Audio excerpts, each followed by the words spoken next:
In this problem, they give us that an equilateral triangle has a side length of 8. So all three sides have lengths of 8. A square has the same perimeter as the equilateral triangle. Now, perimeter is the distance all the way around. Now, people will be tempted to put 8, 8, 8, and 8, but that's not true, because the perimeter here is 8 plus 8 plus 8. The perimeter is 24. Here the perimeter is 24, but instead of having to split that 3 ways, we have to split it 4 ways. So the side lengths of this square are actually 6, 6, 6, and 6. Now they tell us that the length of one pair of opposite sides of the square is increased by 3, and the length of the other pair is left as is.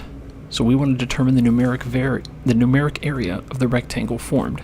So 2 opposite sides of the square are going to get longer, and now it's going to become a rectangle. So now it's increased by 3. What was 6 is now 9.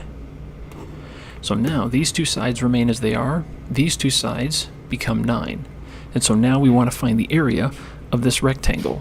So to find the area of a rectangle, we take length times width, or base times height. It's the same idea. And so 9 times 6 is our area, which is 54.